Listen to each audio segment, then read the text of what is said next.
audio, or you can even watch back. Giving players all the props, or put them on blast. We don't give no hot takes, only talk facts. We're giving all our devotion, riding high on this wave of emotion. Going all out, yeah, cause this is our time. No, ain't no stopping us till we reach the finish line. All in, we came here to win. We're gonna give everything. S-I-C-K on the run. S-I-C-K, sick, sick. On fire, we're ready to fight. We'll bring the house down tonight. S-I-C-K on the run. S-I-C-K, sick, sick. Play it on the car ride, play it when you lounge. X and O, you know that we can hold it down. Shout out to my man Sammy, got it off the ground. And to all the listeners tuned in right now, got debates, analysis, and speculation. This is sports talk for the new generation. You know where to find us, got a reputation. Sick podcast, your #1 sports destination. Giving all our devotion, riding high on this wave of emotion. Going all out, yeah, cause this is our time. No, ain't no stopping us till we reach the finish line. All in, we came here to win. We're gonna give everything. S-I-C-K on the run. S-I-C-K, sick, sick. On fire, we're ready to fight. We'll bring the house down tonight. S-I-C-K on the run. S-I-C-K, sick, sick. S-I-C-K is the sickest podcast. Tune in for the audio, or you can even watch back. Giving players all the props, or put them on blast. We don't give no hot takes, only talk back. S-I-C-K, S-I-C-K, S-I-C-K, S-I-C-K, S-I-C-K, S-I-C-K, S-I-C-K. All in, we came here to win. We're gonna give everything. S-I-C-K on the run. S-I-C-K, sick, sick.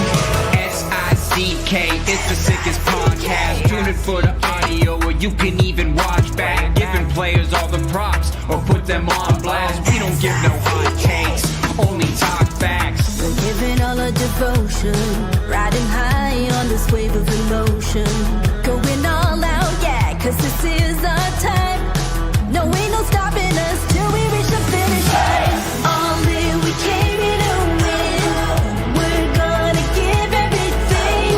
S-I-C-K on the run. S-I-C-K, sick, sick. On fire, we're ready to fight. We'll bring the house down tonight. S-I-C-K on the run. S-I-C-K, sick, sick. Play it on the car ride, play it when you lounge.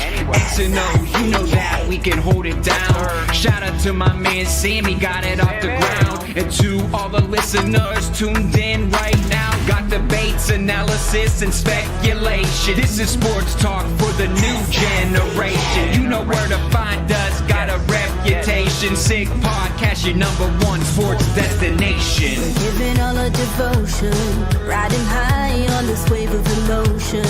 Going all out, yeah, cause this is our time. No, ain't no stopping us till we reach the finish line. All in, we came here to win. We're gonna give everything. S-I-C-K on the run. S-I-C-K, sick, sick. On fire, we're ready to fight. We'll bring the house down tonight. S-I-C-K on the run. S-I-C-K, sick, sick. S-I-C-K is the sickest podcast. Tune in for the audio, or you can even watch back. Giving players all the props, or put them on blast. We don't give no hot takes, only talk back. S-I-C-K, S-I-C-K, S-I-C-K, S-I-C-K, S-I-C-K, S-I-C-K. Turn up your volume. Because you're about to listen to The Sick Podcast. The Eye Test with Pierre McGuire and Jimmy Murphy. The Stanley Cup winning Colorado Avalanche. And after 22 years, The sickest NHL podcast. Brought to you by TCS Customs and Logistics. Moving pieces, delivering peace of mind. It's gonna be sick. And welcome to another edition of the Eye Test here in the Sick Podcast Network. I am Jimmy Murphy. That's Pierre McGuire. And we've got a special guest here. Look who this guy is. Oh, look Eric at this. Another one. LaPlace Eric McGuire is in the house. But we got Wyllum Deveaux of the Maine Mariners and formerly of Harvard. Himself played here in the Beanpot, and that is why we are here at West End Johnnie's, 138 Portland Street in Boston. If you're in and around TD Garden for the Beanpot today, come on by, tune up here. We're promoting the Sun Cruisers and Sam Adams. I'm telling you, these things are tasty, Pierre. Well, no, this is your drink. Sun Cruiser iced tea vodkas. I drink them a lot up in Hampton Beach. To drink these things. No, yeah. So Pierre will be on the Sam Adams, and I'm guessing he's going to be on that beautiful medicine from Ireland. I think he'll be Mother's Milk. Yes, Mother's Milk Guinness. But we'll get into that a little later. We got a great show in store for you. The legend of USA Hockey, former Boston University player and Beanpot alum, Mike Eruzione, will be joining us here as well. Keep talking. I'm going to be right back. All right. On the eye We test. got a live show. I know. Look at this. And we got Brian in from Belfast. It's packing in here. We're just opening up here over at West End Johnnie. So come on down. Will, how you doing, my friend? Doing great, thank you. I really appreciate you guys having me. It's great how it worked out. We had the day off, got to come watch some Drive down college from hockey. Portland? Took the train down this Oh, afternoon. nice. That's a great train ride. Last second. So, yeah, it's been it's easy. I got to come last year and watch and support my former teammates. So it's always fun. It's always fun to be a part of the Beanpot. Let's just get right to it, Will. You played in this tournament 4 times, correct? 4 times. 4 times. Take us in your first time ever stepping on the ice, whether it's for warm-ups or for the actual game in the Beanpot. What was going through your mind? Because for those out there, we have a lot of Canadian listeners. We've got people listening all over the world.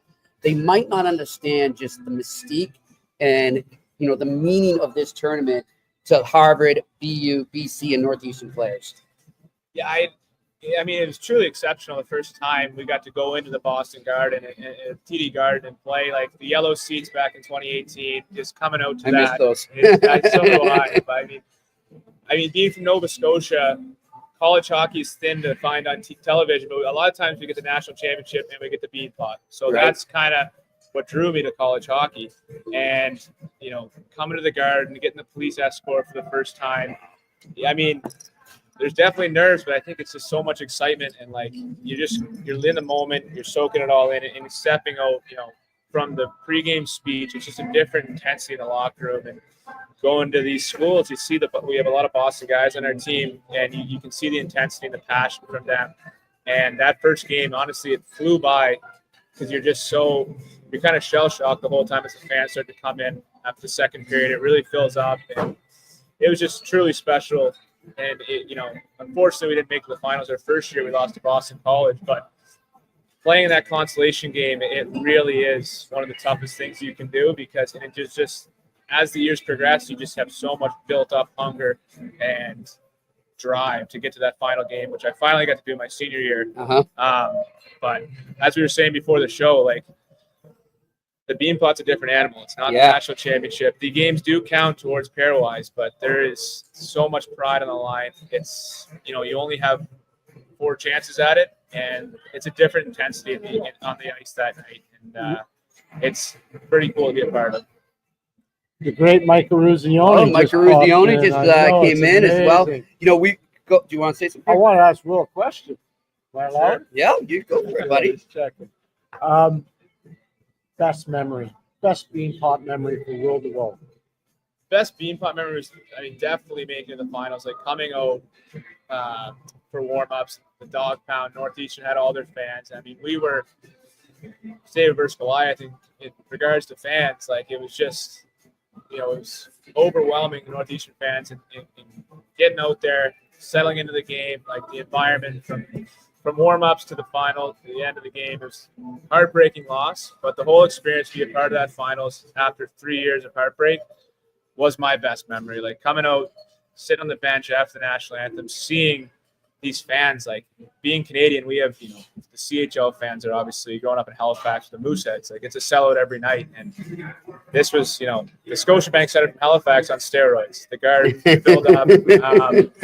And playing in that environment, I mean, it was just something that I'll cherish forever. And I think if it was the old Beanpot rules, some more overtimes, we might have had a better chance. But shootouts are a tough way to end it. And all credit to Northeastern and Devin. Do you when you went home? Because I know what it's like after you have a tough loss, whether doesn't matter the levels, they all hurt. Sure. Yeah. What's your thought when you leave the rink after something like that? You're so gunned up and you're so excited. Such an amazing moment in your career. Yeah. What's it like when you left the rink? It's funny. Like I get this a lot too in pro hockey now, because in pro hockey you got to be cooped up for every game. But the Beanpot, it's like like we've said, it's a different intensity, a different build up, and especially after the loss in the finals, it's almost like there's not much words that can be said. Like it's a feeling of emptiness. I think, grateful it happened, but it's just tough that you didn't get the result you wanted. And I think the only way to really get over it is to look back and say, you know what, we're proud. We made it to the finals. Took a big step for Harvard hockey. I mean, it doesn't happen all the time. And we competed and we left it all out there. But so just so people understand at home, one of the players that was on that team is Matt Keator. Oh, yes, Calgary Flames right now. Another guy, LaFerriere, who's playing in LA. He was on some really special teams with some really special players. And I don't think people realize it. Most of the NHL teams not just going to have one or two guys there tonight. The next two, they got like 10 per team. Yeah. Because this is like a showcase to see if kids can handle pressure too. Yep. That's a great point. It's a big different deal. Yeah. Like I just talked to a guy who's a general manager in the league.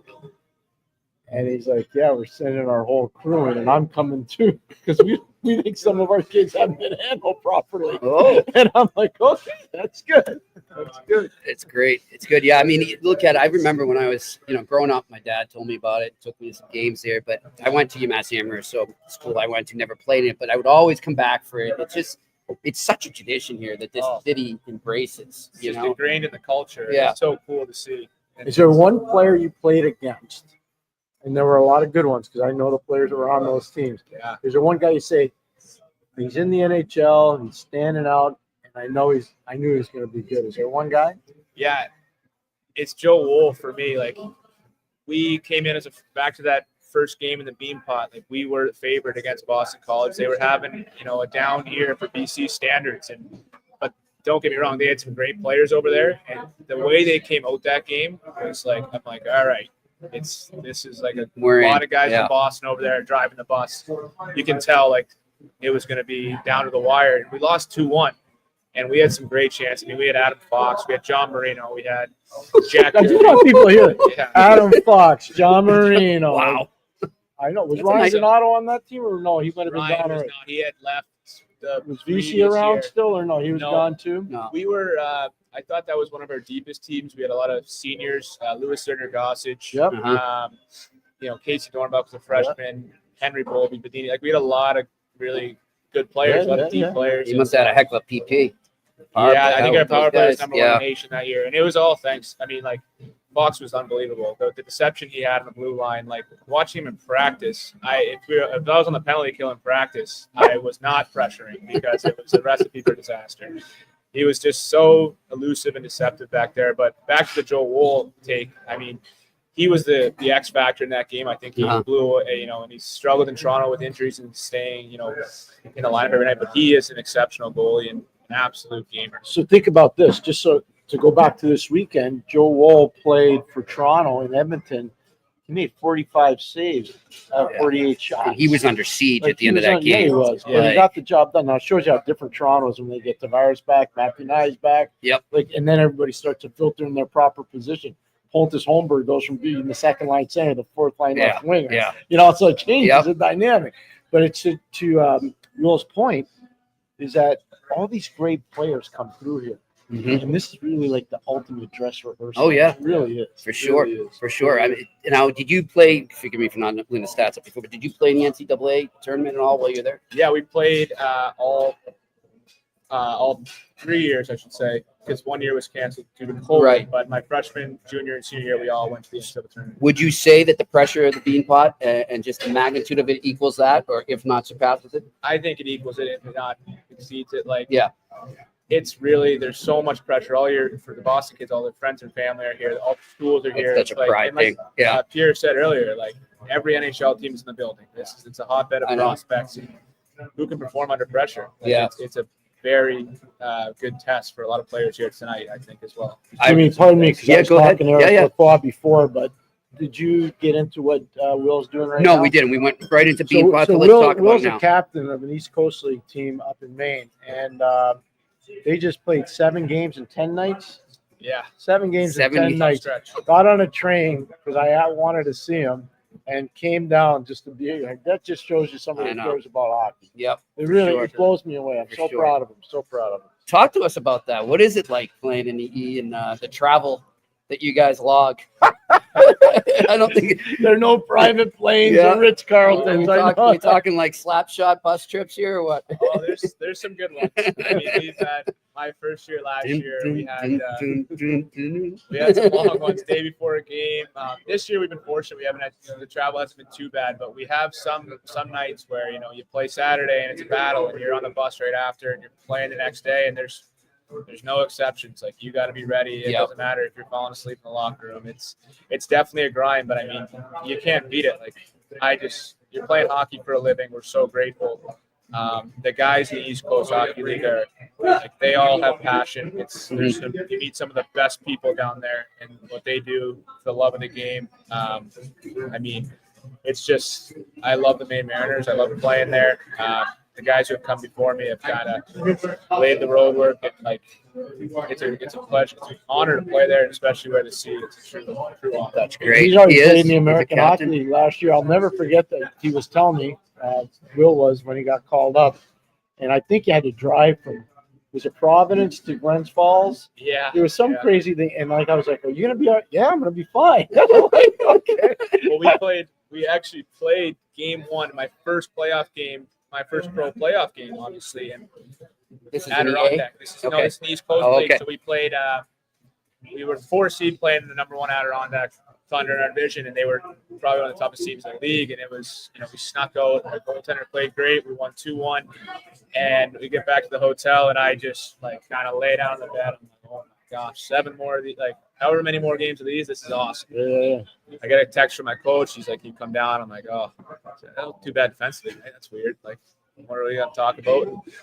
He's like, "You have an opportunity to play in Providence tomorrow," and it just completely caught me off guard. I'm going. Yeah, And no problem. it was emotional for me, honestly, because it's a lot of excitement. Like, I feel, I know I earned the opportunity, and it was, a lot of pride and coming from where I started to where I ended that season. But then again, you're in the playoffs with the team, the guys you've been battling with all year, the team that gave you an opportunity when no one else really would. So for me, I just said, well, I'm going. That's, Well, I remember. it's It was amazing. awesome. Yeah. Thank you for the opportunity, the faith. But I said, if they don't play Sunday, or whatever happens, I will be back no matter what it takes to play game 2. Oh, that's great. And did. it's funny, they had a car ready for me. I talked to Coach Mujanel the next morning. We chatted a bit. And he was like, they want you back in Maine. You got to play today. There's only 8 forwards available because 2 of us got called up. All right, thank you very much for the opportunity. Good luck in the playoffs. And I'll be back here. And then I got in the car, and I'm like, all right, time to sleep. And the driver looks at me. He's like, where are you from? I'm like, Nova Scotia. He goes, so am I. I'm like, I'm not sleeping here. We chatted the whole 3 whatever hours it was from Providence to Glens Falls. And I get to the rink, and I walk in. Coach is like, how was the game? I'm like, it was good. I'm going to sleep on that training table right now. Wake me up an hour before the game. And that's how it went. I have a Pavel Dimitra story for you. The late Pavel God bless him. Dimitra. Yep. So I was coaching in Ottawa then, and our team was in Adirondack, which was in the American League back then. We were in PEI. Yeah. And Pav was playing for PEI, and they said, we got to get Pavel up for the game tonight, just early in the morning. But there's all the airports are. I said, I'll go get him. They're like, no way. I said, yeah, I'm gonna go get him. So I got in the car really early in the morning. I drove to Glens Falls from Ottawa, picked them up. They're driving back, big snowstorm. Of course. We crossed the border, and I go, Pav, I'm sorry, you're not gonna be able to leave. He goes, I'll eat anything. So he pulled over to LaFleur hot dog stand. He had a French fry hot dog. That's great. God bless. And he's the best kid. Never saw the inside an American Hockey League rink again. Had an amazing That was NHL it, huh? career. That was it. That was it. Wow. So it all started in Adirondack for him, too. Yeah, There you that's go. crazy.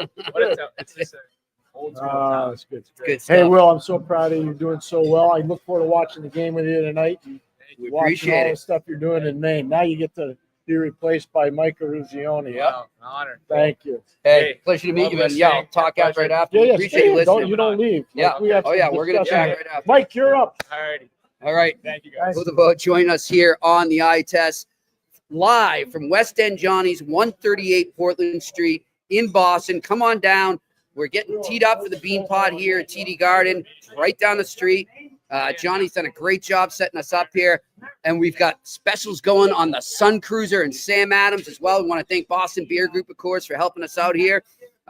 Just a great setup. If you haven't been here, they have amazing memorabilia here, music and sports. Some of the stuff Johnny was showing I us was blown before, away. You gotta it come was here. unreal. You come to a Red Sox game, a Bruins game, Yep, come to a concert. That's right. Come to anything. Johnny, Celtics. where's the one by Fenway?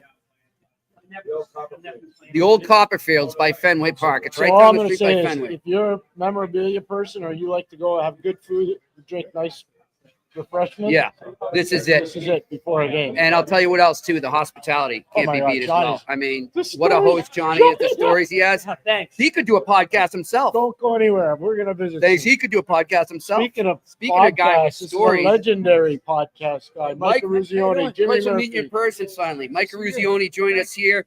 He's played in a couple of these Beanpot games, haven't you? Well, we kind of call it the BU pot. Yes, I yeah, But the there's BU only Cup. one thing. I'm never, because you're an Olympic champion and a champion in more than just Olympics.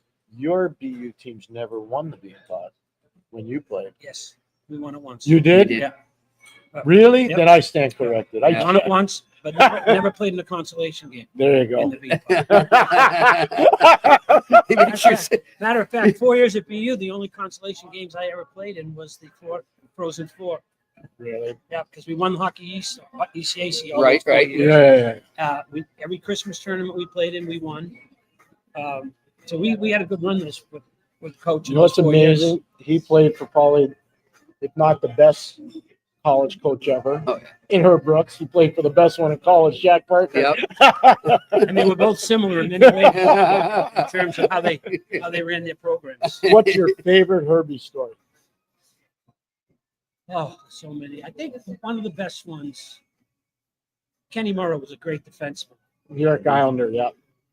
And Kenny was skating up the ice, and Herb yelled across, Kenny, you look like you're skating with a 10-pound fart on your head. And Kenny turns around, and Kenny he was very quiet. Right. He skates by everybody, goes, hey, what does it look like? What does a fart look like on your head? And we just about lost it on the bench because Kenny never said 2 words.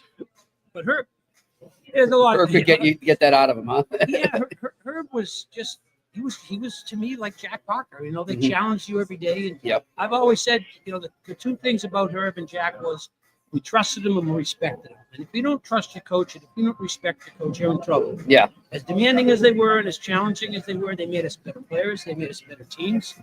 And you respected and trusted what he was doing. And when Yeah. you have that mindset as a team, you're confident in what you're doing. Mike, you're such a big part of the legacy of USA hockey and Boston University hockey. Jack Parker, he's larger than life around BU and around the Beanpot. What makes him so special?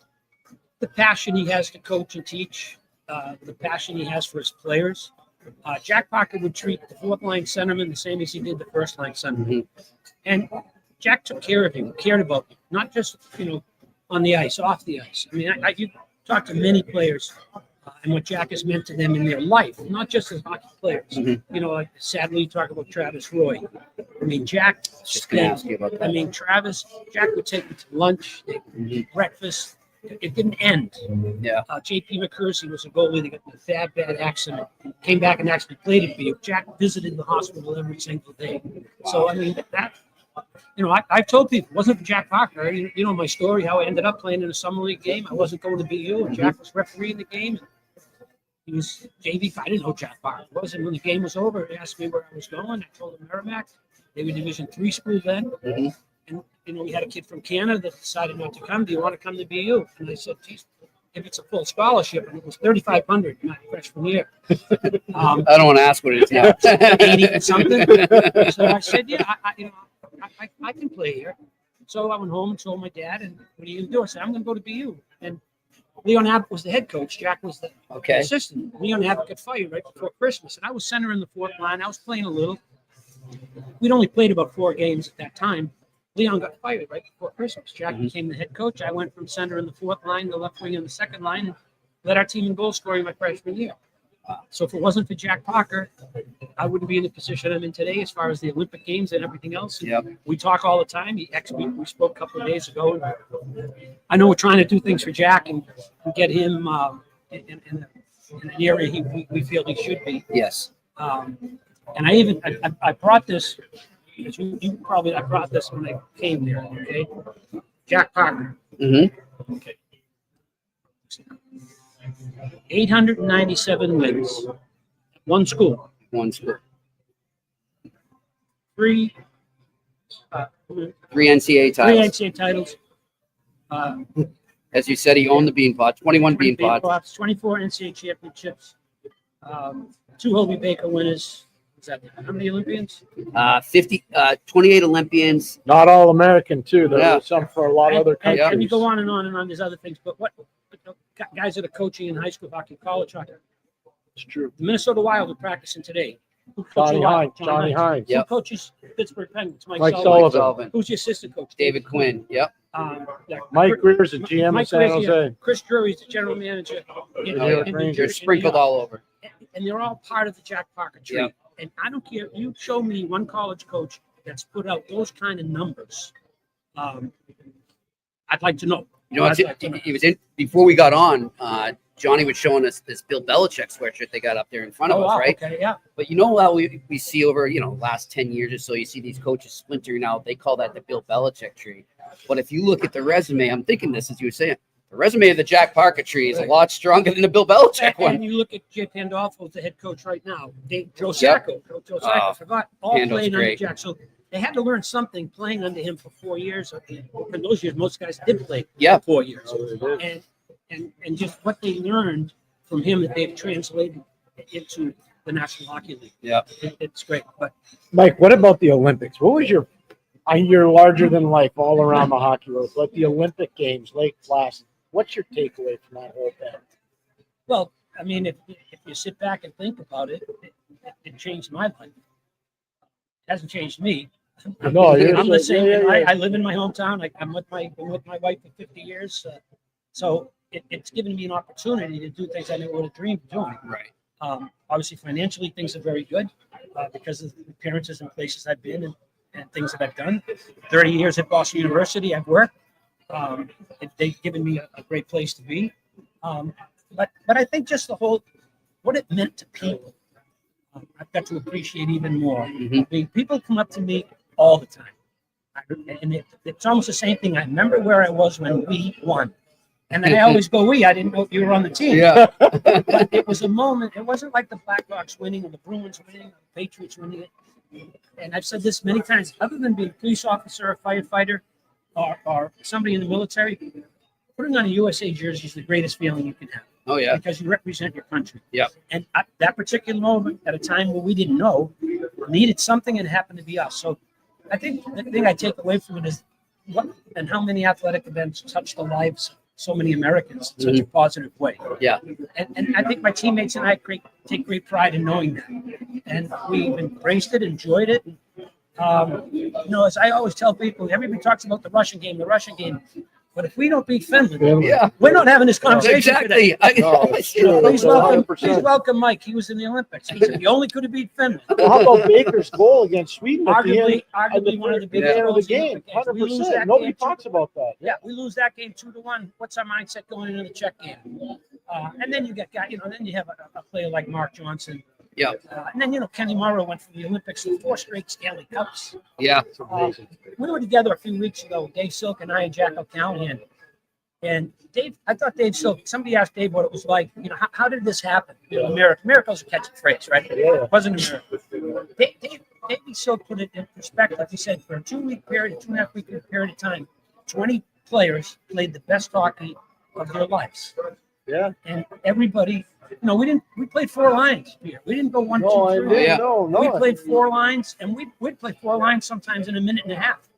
I mean, it was like 20 seconds when you're off the ice, and that just keep coming over the boards and coming over the board. So when I look back at those things, it wasn't just one guy. Although if it wasn't for Mark Johnson, like I said, we wouldn't have won. Or you. But everybody- Well, I Let's- contributed Yeah, when I yeah. could. When I could. Yeah, or you. But I think that's what made our team so special was we. You were a team. Yeah, and to this day, we have a love and a respect for each other. That we get together. We're the most immature 60, 70-year-old men. So he's a nice. I've known Mike a long time. He's Yeah. a gentleman, okay. But I want to know, how did you bridge the gap between the guys from Minnesota and the guys from Boston? Because Mike, no way, not at that time, no way. People, No way, Mike. People wondered how we'd get along because of the bench clearing brawl at the University of Minnesota. Correct. But I tell it this way: hockey players. That's the mindset of a hockey player. Somebody had to settle it down, though, Mike. There had to be something at the beginning. Well, I think just the type of players that we had, Pierre. I mean, we joked about it during the year.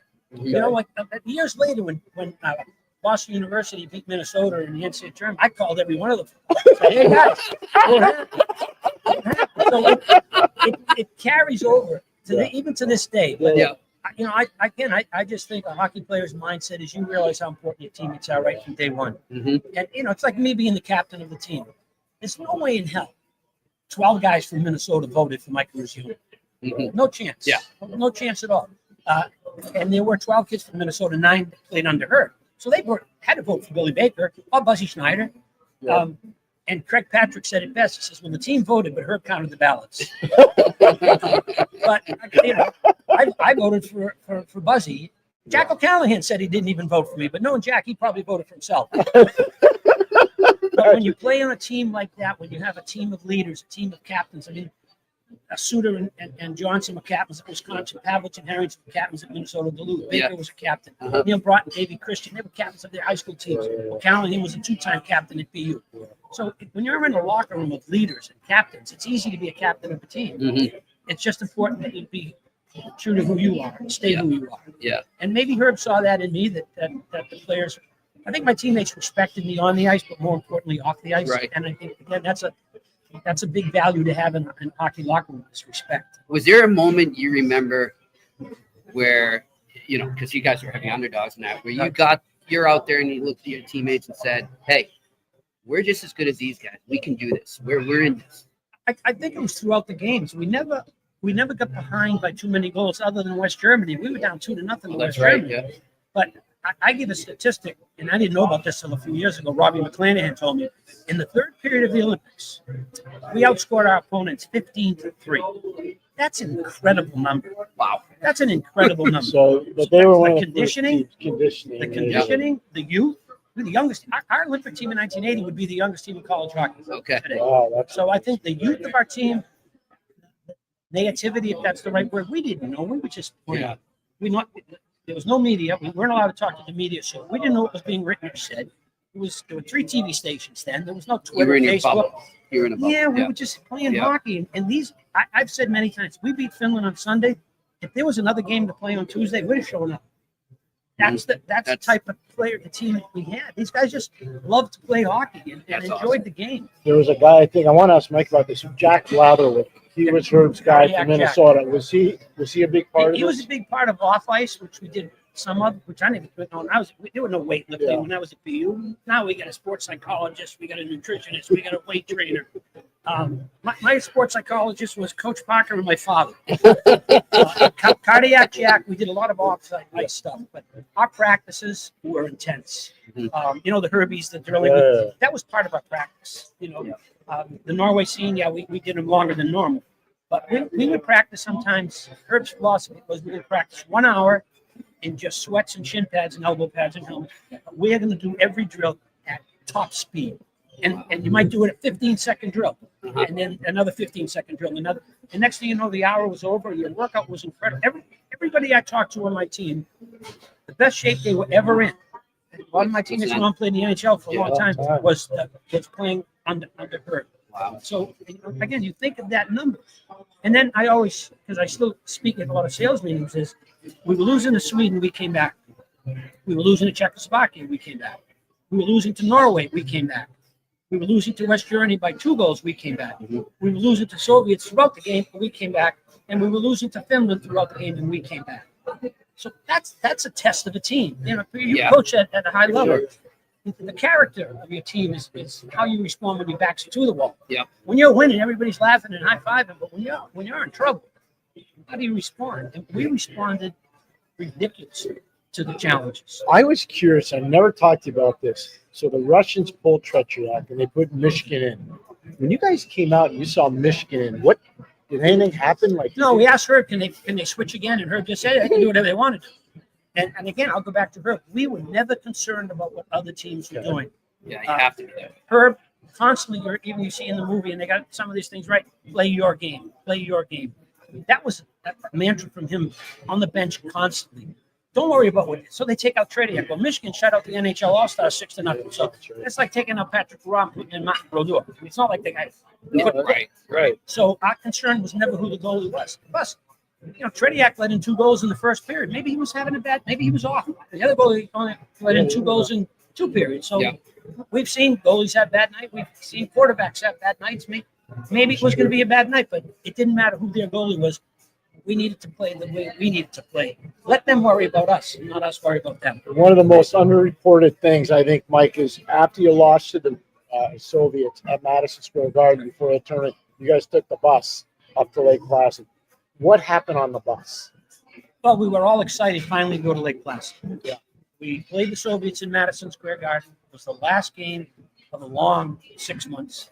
Nobody knew up until the end who was going to be on the team, so you were always kind of playing pins and needles, wondering who's going to get cut, who's not going to get cut.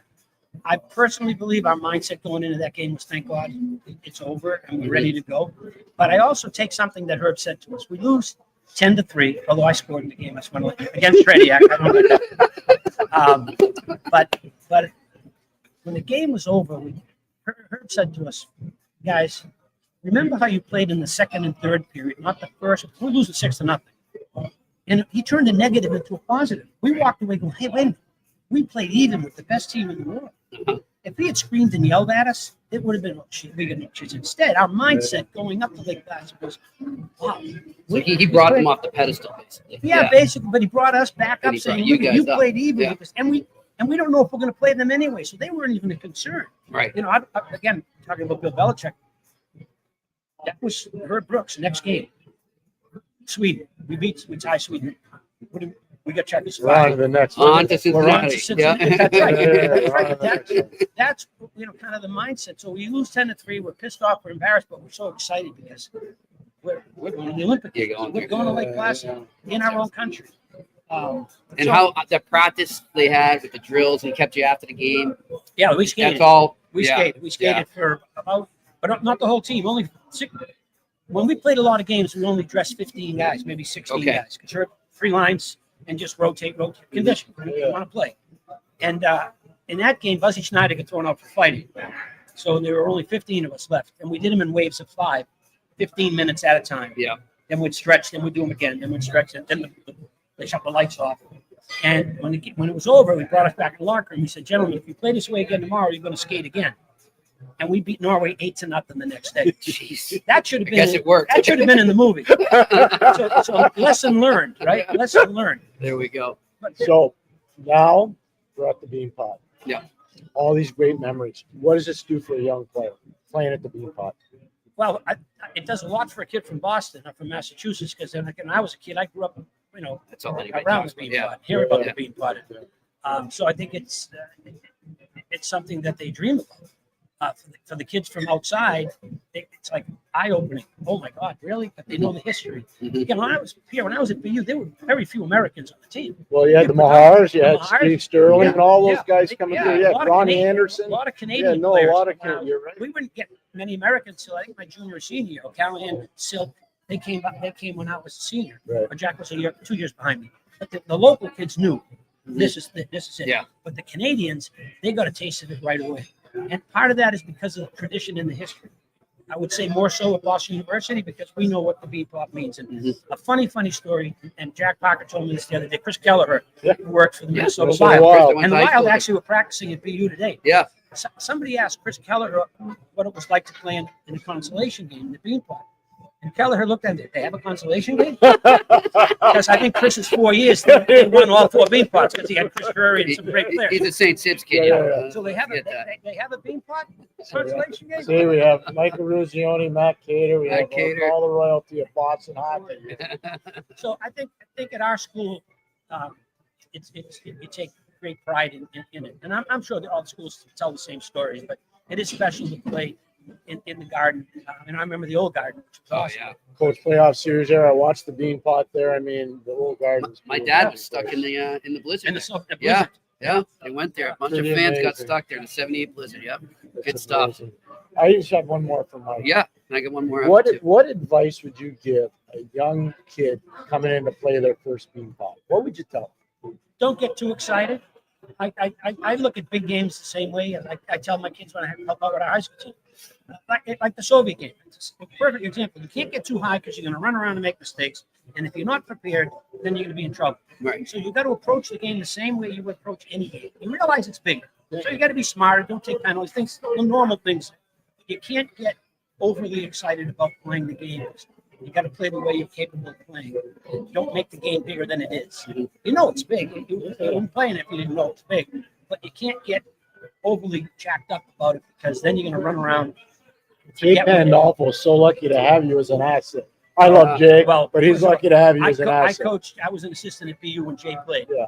And I tell the story. My wife's sitting over there, and for years, when I was an assistant, I'd bring some of the guys back to the house for dinner. Mhm. Kids want to get Not to Santarpio's, but to your house. I know Santa. My wife, over all the years, the nicest guy that you ever brought back was Jay Pandolfo. Amazing. And He Jay Pandolfo was Jack Parker. I mean, he's got similar coaching style, different coaching styles because the players today are so much better than they were years ago. Right. Our practices at BU are ridiculous. The drills they do, Yeah. the skill level they do, what they do. But when Jay walks into the locker room, coach is in the room. And Jay has that passion like Jack did for BU. So he'll subtly get that message across to what the Beanpot means. And to the kid that's a new player, he'll understand it quickly. That was really cool. Jack Parker's grandson, Shane LaChance, is one of the captains at BU. He was on our flight to Yeah, Ireland. that's right. First captain, first sophomore captain we've ever It's had. pretty amazing, right? Yeah. Like you appreciate where he's at. Well, he's 6'5", 230. He's, Yeah. So you wonder where His that. I dad know was a who great his father player. was. Scotty was another BU guy. Scotty wasn't bad, and Scotty's brother was a pretty good player. Now I'm dating myself. I had those kids in hockey camp, so that just shows you. Is that Europa? Yes. Okay. That's great stuff. So, Mike, you're still around here, though? I still live in Winthrop. I've been there God bless. 70 years. I live next door to the house I grew up in. I got 7 grandkids now, so I'm going to youth hockey games at Nice. 12, 11, Good for you. 10. So traveling around, doing stuff with them, and still working at Boston University. I've been there Awesome. 30 years. I still do a lot of corporate outings and meetings, and going to go. He's the big star at Mario's camp. Oh, all right, I let's bet, just say it right now. I He's a big star. have to call Nancy today. I can't go to Mario's camp. Oh, I got a no. speaking engagement. That's the weekend of our 45th anniversary of So our for your team. team, yeah. So I'm pretty Where's that tied going to up. be? Lake Placid? No, nothing planned yet. But I've got already some companies that have called me Right. to appear and speak. Mike, do you still have a business in Lake Placid? Because I go there a lot to I do got the a, 2 ECHL. years ago, a guy opened up a store. It's Mike Eruzione Team Shop. Wow. Yeah, I sell. That's great. I sell jerseys. And Nice. my teammates have stuff in there. You can buy Kenny Morrow jersey, Mark Yeah, Wells yeah. jersey. Because I go by there, I'm like, damn, Yeah. Mike's They holding got, out on me. they got a website, I take it? Yeah, All right, yeah. I'll find it. I'll We're gonna throw it get up no, on we're gonna Twitter. get that out Yeah. there. We'll But promote it. Mike I'm gonna Eruzione miss you. Team We're all Shop. gonna miss you at Mario's. Yeah. You're like the big star Well, there. I wish I could go. How about that camp? Tell Jimmy. Oh, That's it's amazing. awesome. Yeah. It's Well, unbelievable. years ago, Mario used to play. Yeah. Now he's kind of slowed down a little bit. And he brought me in to run one practice, and he said that's enough. Well, Mario and I have become great friends over the years through golf. and Yeah. stuff. So, again, for me, things that I've been able to do, I just got back yesterday from Hawaii. I was there for a week representing Children's Hospital here in Boston, raised money for the hospital. I have my own charitable foundation that I raise money for my foundation to give money back to the kids. So Great. back to the original question, Pierre, look what 1980 has done for me. It's given me an opportunity to do help so others. many things and help out so many other people. If we lost, I'd be living in Winthrop. I'd be coaching and teaching. Which is our phys ed Yeah. major. That's what I wanted to do. Hanging out with Dale Dunbar. And hang out with There we Dunny. go. Hey, Dunbar. hey, He was at hey, UMass when I was there. That's right. Yeah, I Yeah, remember yeah. that. What a good man. Mike, quickly before we let you go, I just want to get one NHL question in. What's your take been on Celebrini in the first season of the NHL? As good as You're not surprised, are you? No, Yeah. I think he's a Sidney Crosby type player because he plays 200 feet. And you know what amazed me about Macklin? First of all, he's an awesome kid. Seems I like it. remember one day, and I'll be brief. I went up to him in practice. I said, Macklin, I'm really pissed off at you. What's the matter? You know I went to school here, right? He goes, yeah. He goes, you know I'm in the Hall of Fame here. Yeah, right. I'm the third all-time leading scorer here. He goes, yeah. I won an Olympic gold medal. Yeah, I know. And I scored the winning goal against the Soviets. Yeah. What's the matter? You're getting more mail than I am. And he just loved it. And he laughed. And now I go into my 2 weeks ago, I went into my upstairs bathroom. My wife always doing the grandkids' laundry. Yep. There's a Celebrini shirt in there. Oh, that's great. What amazed me about him was we were really good when he was here. Oh my gosh. You should have saw He and Lane Hutson Right. together. you Come should on. have saw how good he was in practice against really good players. Yeah. So it wasn't like just he was a Hobie Baker. Yeah.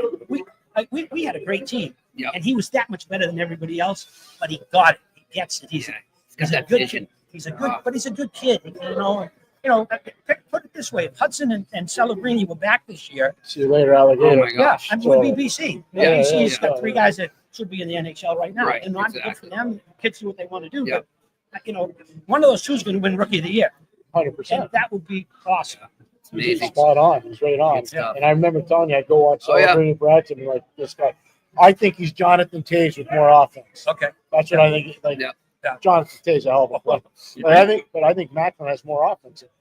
Like that, they're very He similar. just plays at a different level. Yeah, I agree. I've never seen that. You're the level. man. I can't thank you enough Always for a taking the pleasure. time. Mike, Thank you thank very you. much. Thank you. Mike, Okay. pleasure to meet Thanks you. for having Thank me. you so Thanks, much. Mike. Thanks Mike for coming. Eruzione joining Go us be here.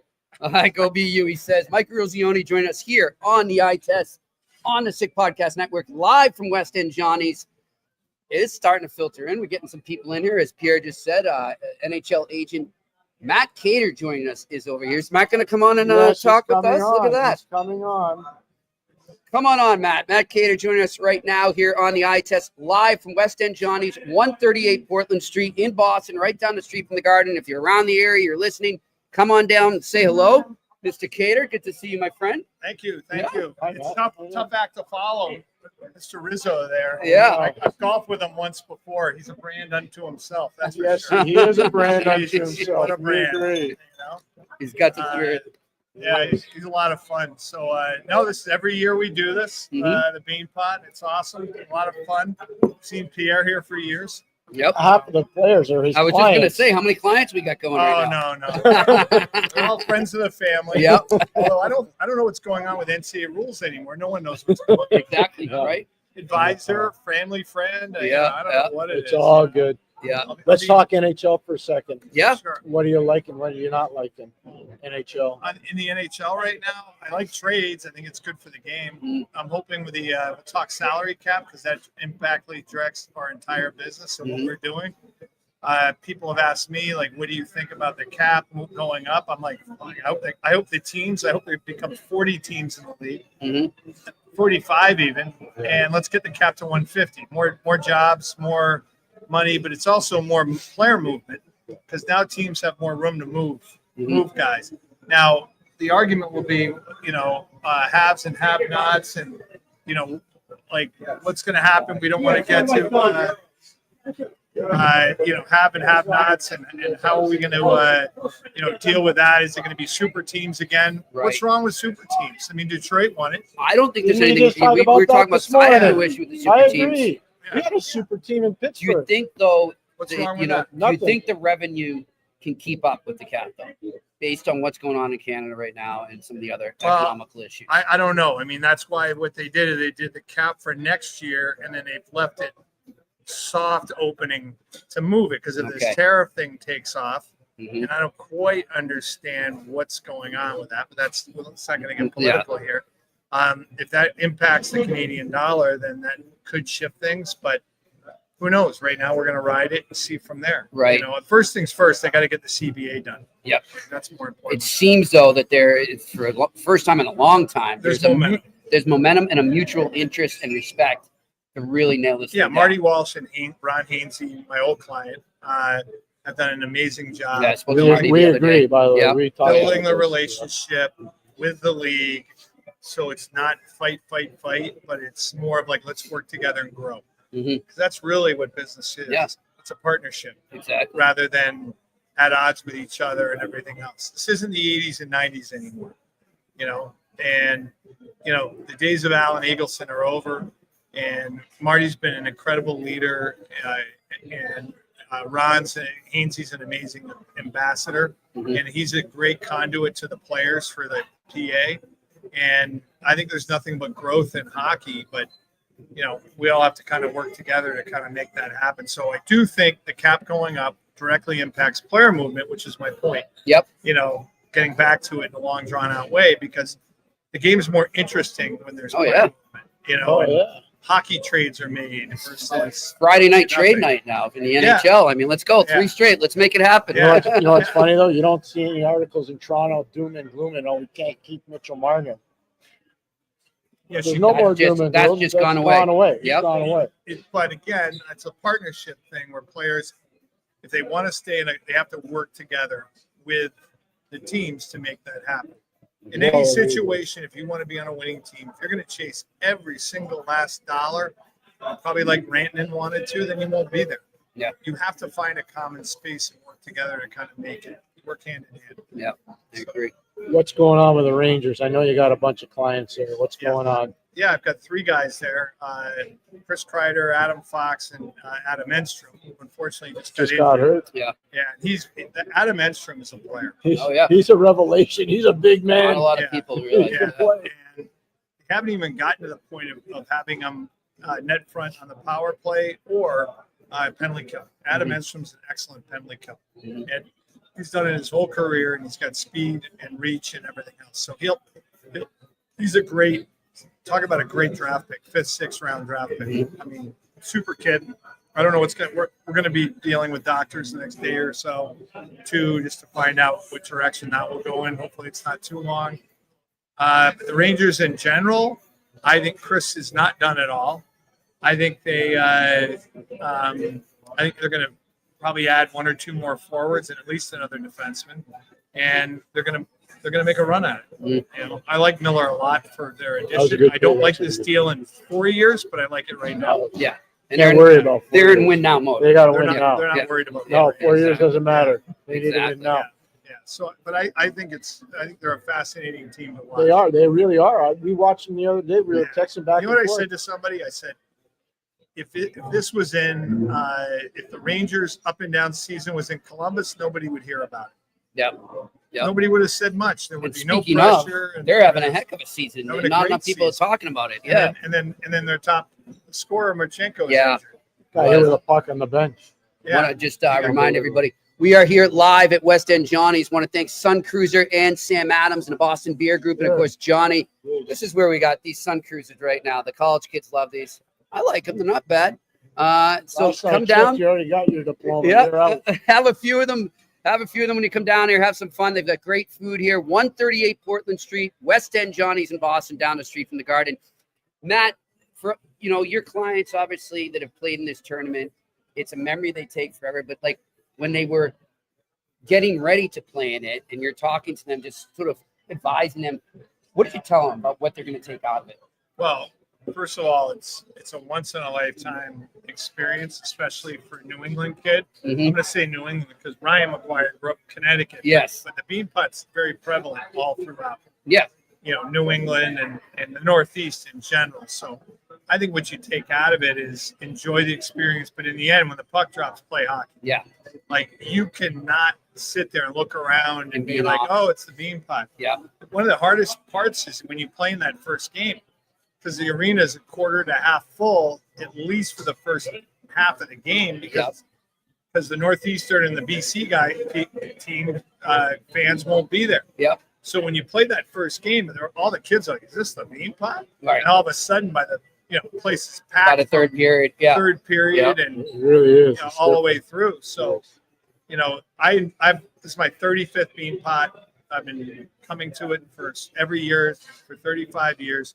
What I enjoy the most is the social part of it, Oh yeah. and the business part of it. Yep. Because I can walk, on the Concourse. concourse, Mhm. and I can't go one section without seeing someone professionally or personally to say hi to. Yeah. Or Well, it's all the general whatever. managers are here, Oh, all yeah. the scouts Yeah. are here, all the people that he has to do Scouts. business with. Yeah. So it's a Yeah. big part of this. Yeah. Well, one of your players, one of my favorites, is Adam Fox. And I remember him playing in the Beanpot and how dominant he was as a Beanpot player. Yeah, he's a big game player. The thing with Foxy is, which I use him as an example, he's ordering our martini when the plane goes down. Okay, he's so composed, and it doesn't faze him whatsoever to be up there and playing on a big stage. Like, he is not affected whatsoever. I agree. And that's the beauty of him. Yeah. If he gets jacked up, there's no pressure. Like, guys, you're gonna have a great life. Life's good. Yeah. Just play and enjoy it. You know. So How is obviously they didn't have the best start in New York, and it was a roller coaster ride, but things just started obviously a great January, smoothing out a bit. What was it like for him? How did he handle sort of the tough start and then finding it again? he is, again, so chill. He's still even So keeled. chill. So I saw them in Detroit at the end of October, and they looked like the Harlem Globetrotters. Mhm.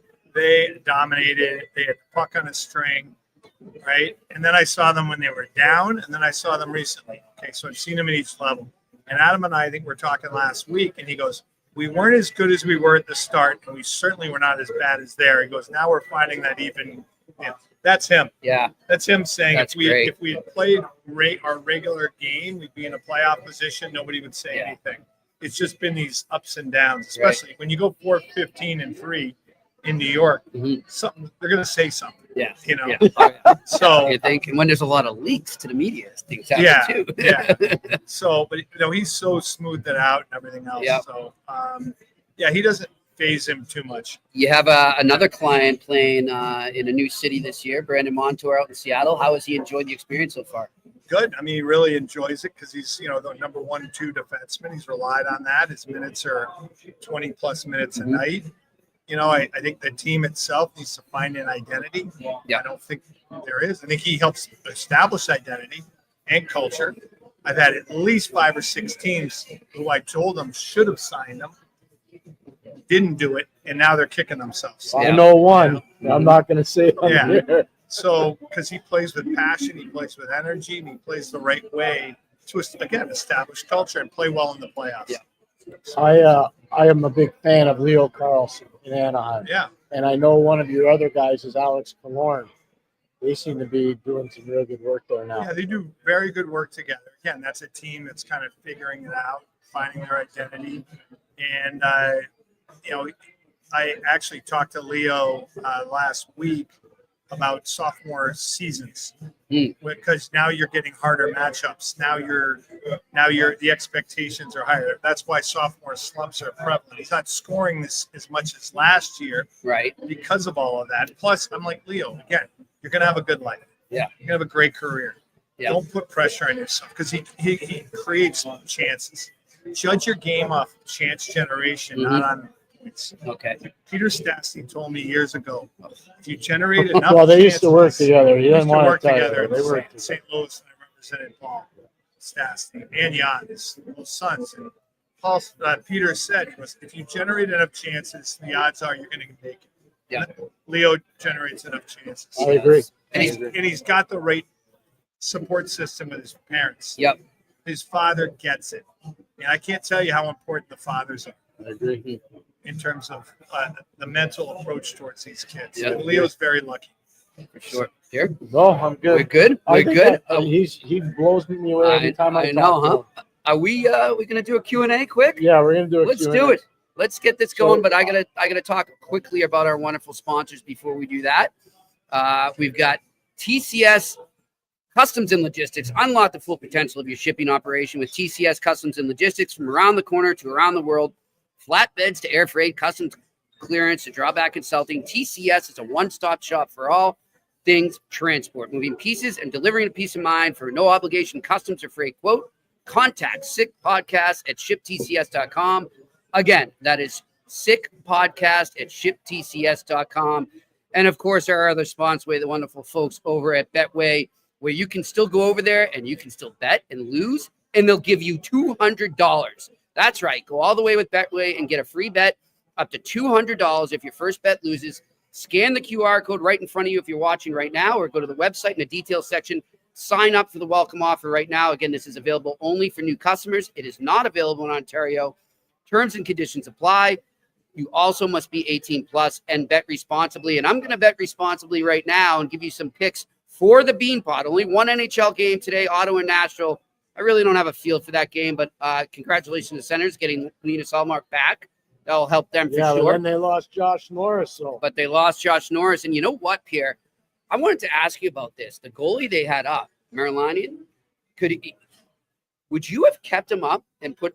But they can't put Forsberg down, right? Because he's going to go through waivers. Yeah, it's all about the waiver rules. Man, that kid, he did a great job up there. I think I told and you you told me before before he came in, you said, Jimmy, watch this kid.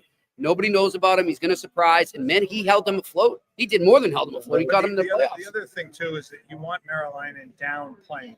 Yeah. Okay. That's a good and point. Because of the waiver rules, you can do that.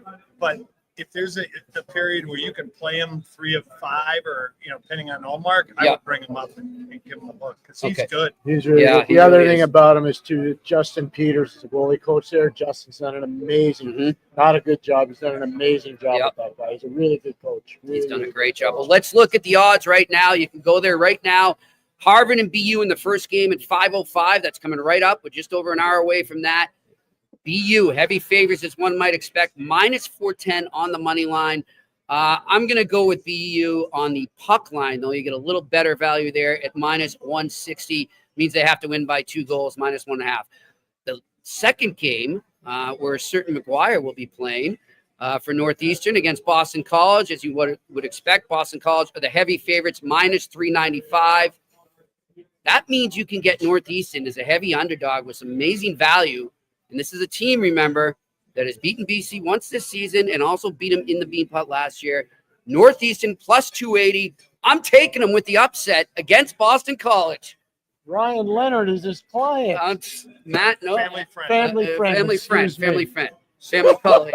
So one thing I will say to you is on both games, okay, one thing that handicaps Harvard, that like a lot of people ask me, what's going on at Harvard? How come they're not winning? Guess what?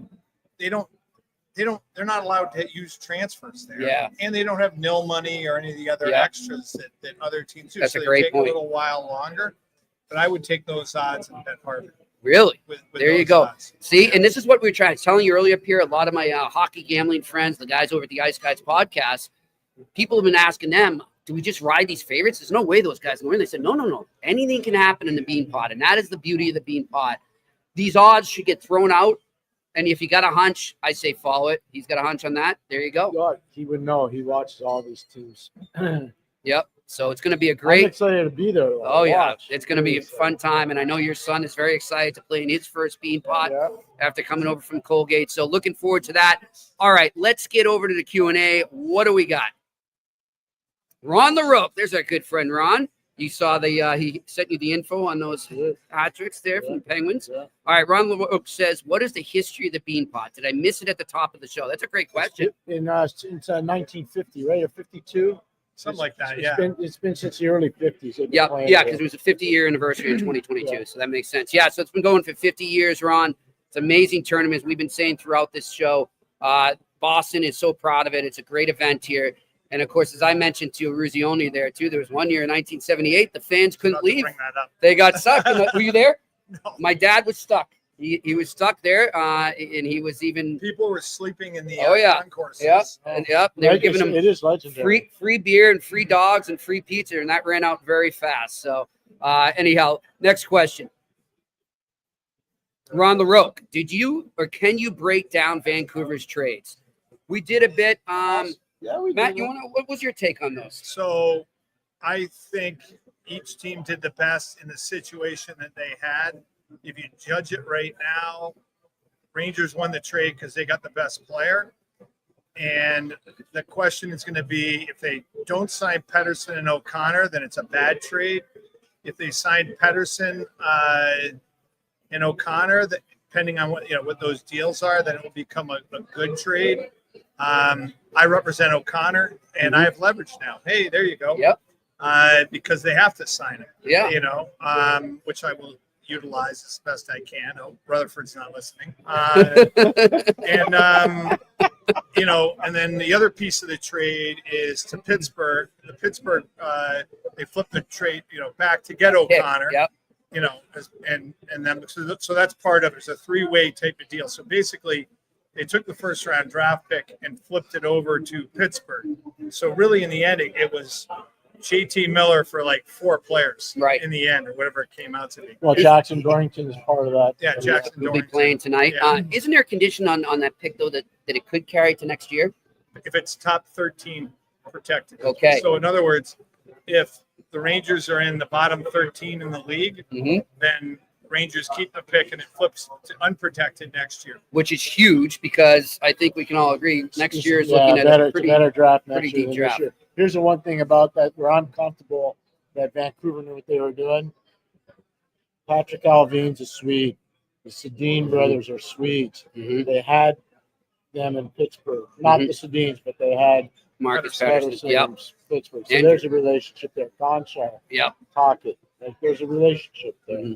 I think that's what makes already that a built in. little bit easier. Yeah, I'm with you. And I think Matt made a great point. Given all the off-ice, drama around it, I think the Canucks did the best they could with it. I know they're getting slammed right now, but it is what it is. Well, if those guys, I think Drew O'Connor, not because Matt's here, I've been watching Drew O'Connor a long time. There are a lot of teams in the NHL, and he'll tell you, Trot wanted to sign him. I spoke to 2 GMs last week. I'm just telling you, even when he was at Dartmouth, a lot of guys wanted to sign him. He's a really good player, but you have to know what you're getting. Yep. He's big, he's strong, he has length. Yeah. Speed. Elite speed. Yeah. He's an elite skill. Yeah. There's more to the game than just scoring goals. Last year he had 16. This year he only has 4 or 5. But he needed a fresh start. Now he's got a fresh start. And I saw Sid actually called Talkett the other day and said, look, besides good players, you're getting really good guys that are going to fit in that dressing room. Both those kids are great kids. Yeah, that's big. And that's what that team needs. People. Right Yes, now. 100%. All right, next question. What do we got? Vincent Yoyel. Hey, gentlemen, when a player retires from playing, how much does the relationship change with their agent? Do you help with a coaching job, sponsorship deals? That's a really good question. That's a great question. I'm agent for life. That's awesome. I talked to Zdeno Chara this morning, and we talked through everything. Okay, I'm glad you brought that up. We talked through everything. I can't represent coaches per se, but you can advise. I can advise. Scott Darling, I got him a deal, and I don't take any commission when the guys retire. They played me enough during their careers. But I still, Scott Darling, we did a deal with a card company, so I'll forward it. I'll work with the kids, look it over. So with Z, that's confirmed? Are you allowed to say his new position?